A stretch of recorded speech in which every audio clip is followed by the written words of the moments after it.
Tens of thousands of football fans came to Highbury. Electrifying! Yes, guys, welcome back to another episode of Scouted on the Cannon Podcast. How are you? I hope you're doing very, very well. We are here to discuss another player, another link.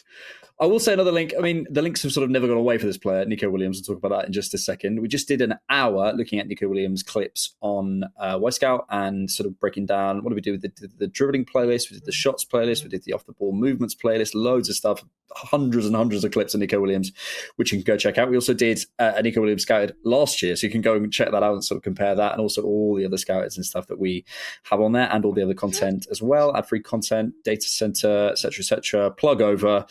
We're here to discuss Nico Williams. As we say, the link is never ending. David Ornstein, I think this morning, talking about Nico Williams, or certainly this morning when we're recording on the 12th of June, when asked about Arsenal's pursuit of a winger, I don't think there is anyone higher in Arsenal's thinking in over a year than Nico Williams. I think, yeah, this is probably like the most perennially linked player. It's giving me like Solomon Kalou, Jan and Villa vibes. Like at some point, when does a transfer enter that era? But he's certainly on the list. Links to Bayern, obviously, stuff discussed in terms of the wage and all that good stuff, which we'll get into. But just as a player, George, give us the highlights. Give us what you feel.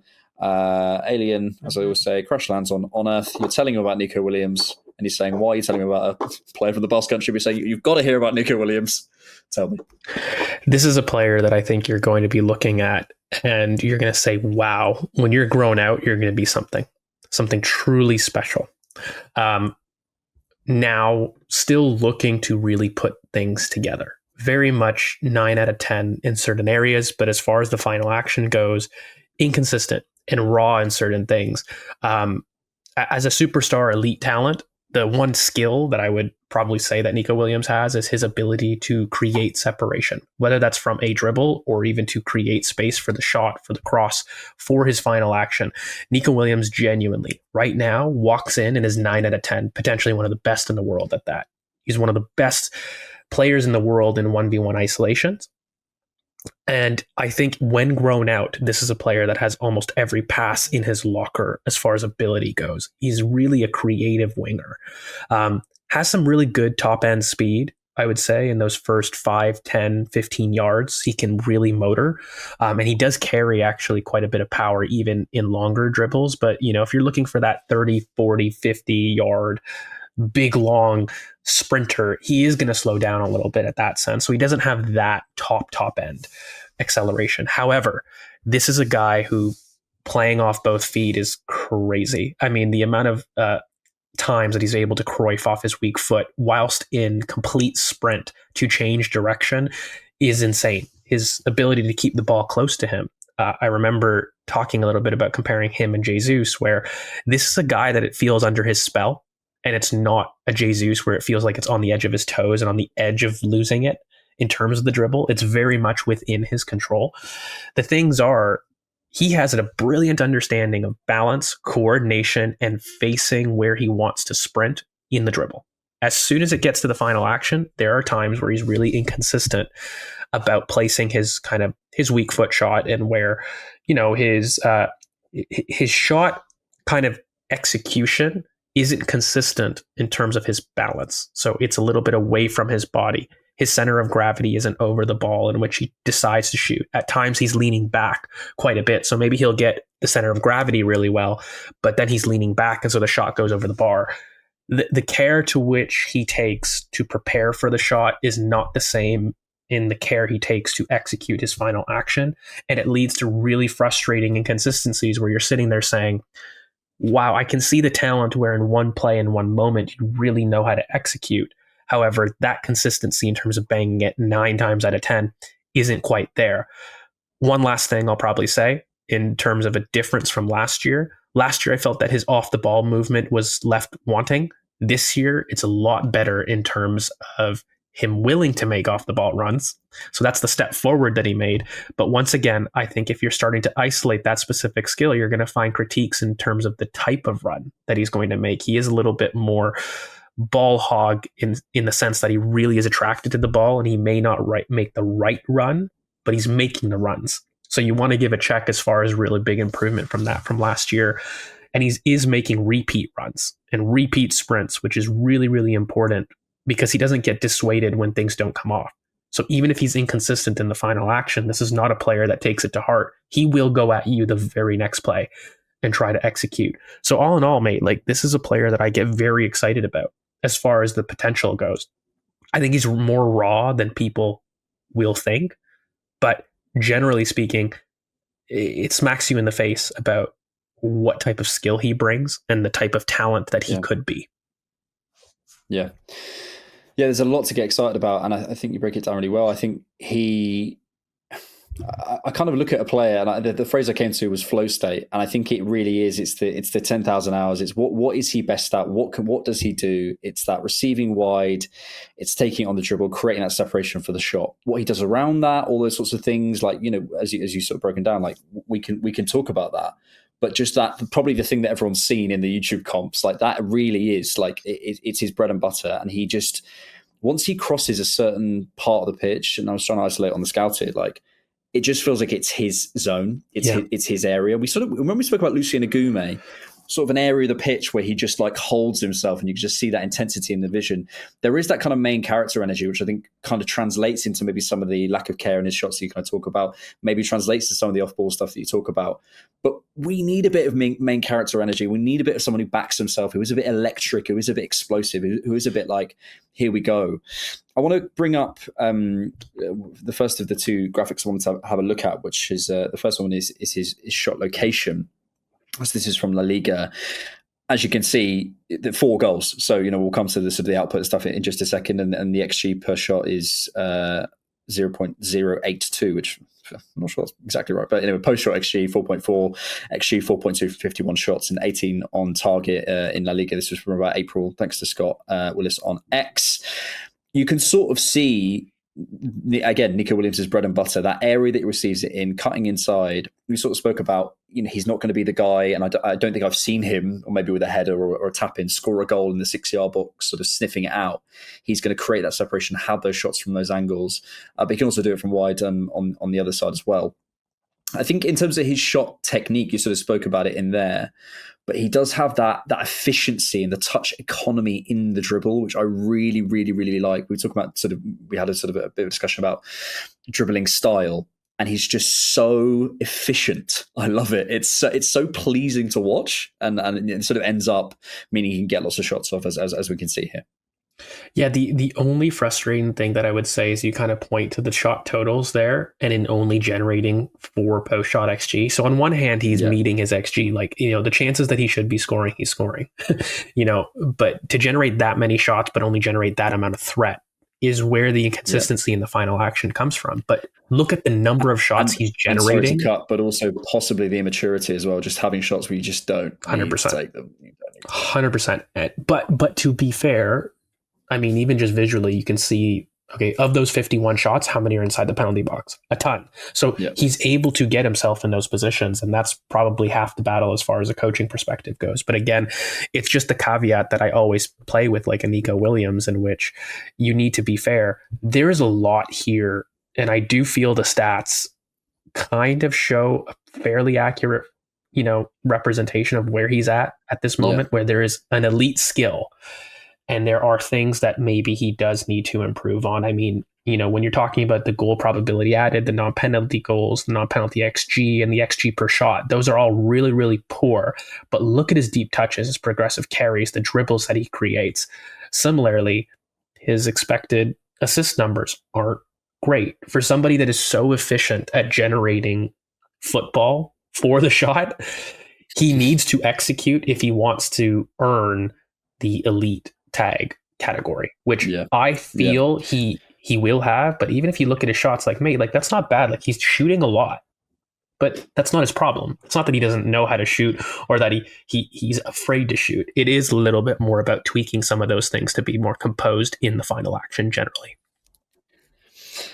Yeah. And I think sometimes you look at the numbers and you sort of go, oh, Okay, interesting. Like that really doesn't marry up with what I just watched. This is I would have drawn this on. I really would have drawn this on. Like it's bang on, and I think and obviously when stats agree with me, they're right, and when they disagree with me, they're wrong. That's how it works. I think the open play XA, maybe we didn't quite discuss it then in terms of like the creative passing and the stuff that we actually highlighted before. We didn't discuss much in this scouted, but yeah, you see it. And I think in terms of someone who can generate shots and shot volume, that's something we've spoken about before at Arsenal that I think is a concern.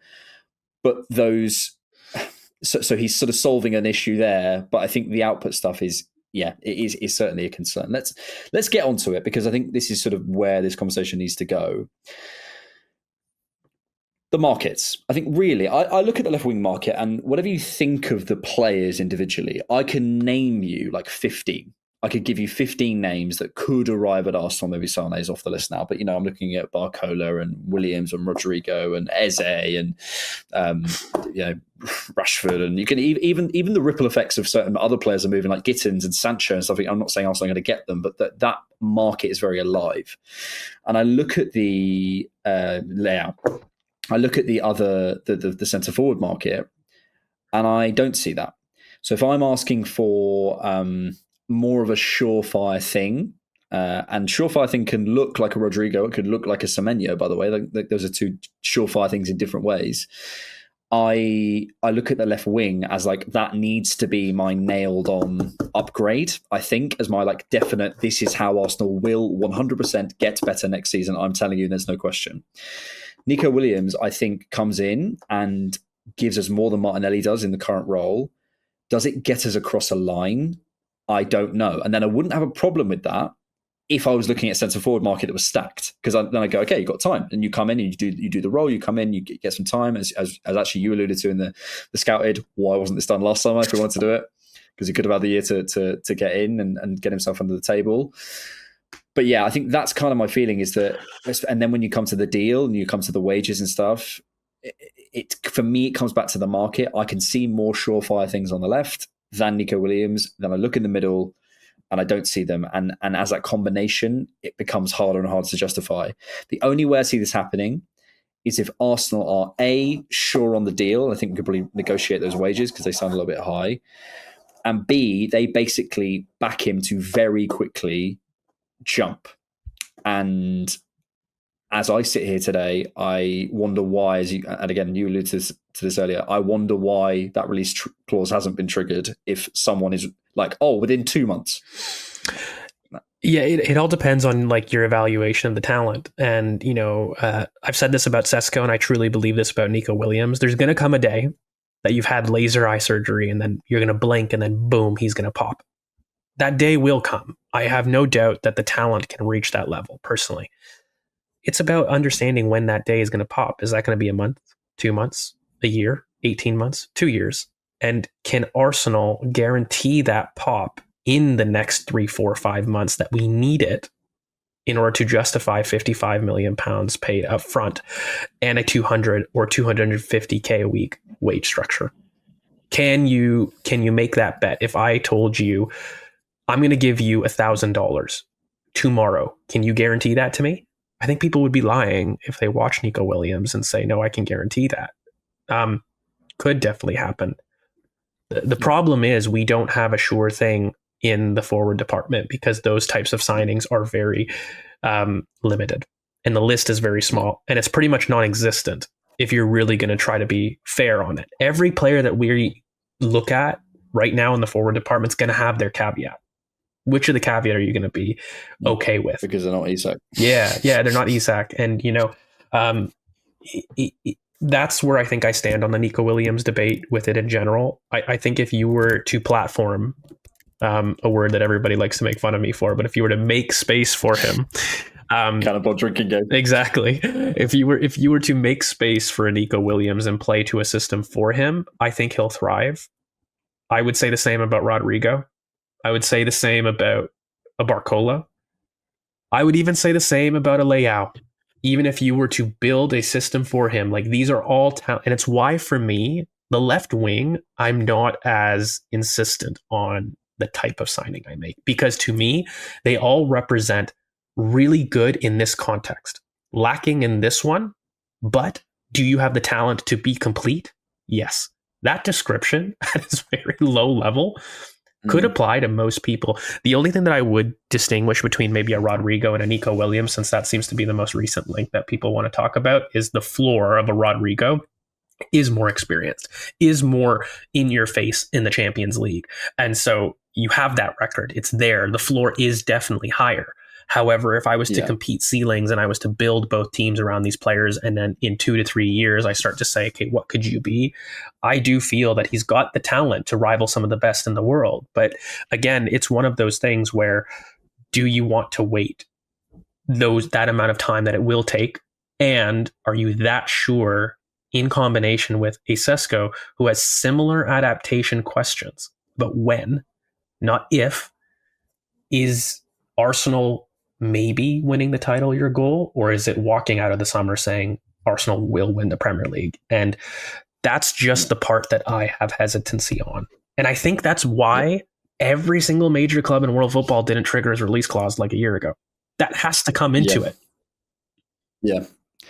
Yeah, and to be fair, I want to, because I know your point about the sort of the can you guarantee the title. I don't know if that question can ever be answered. It's down to how you feel about the players. It's down to what the club feel about the players. It's down to how the players ultimately perform.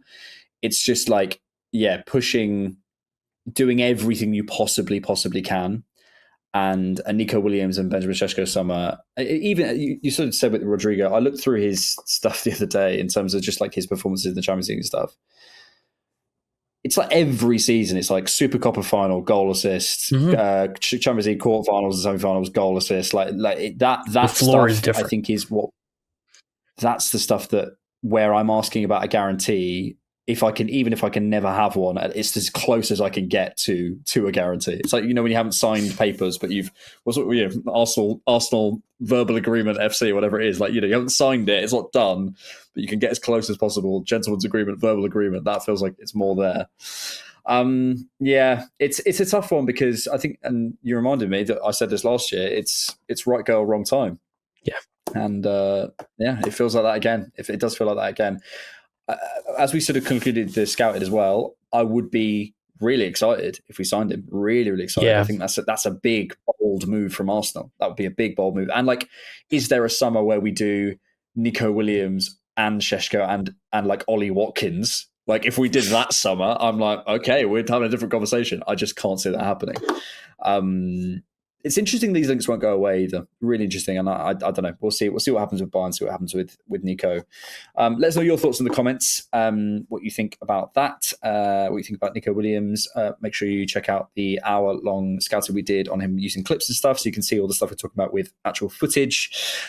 All the other scouted, Anthony Gordon and Rodrigo and various other players, Benjamin Šeško part 1, because we expected to do I think we have over 25 physical scouteds at this point. So if you are thinking about it and you're enjoying the content, first off, thank you. We've had a really big explosion from people lately. And I just wanted to say thank you so much. We see all of you guys and your support's been brilliant.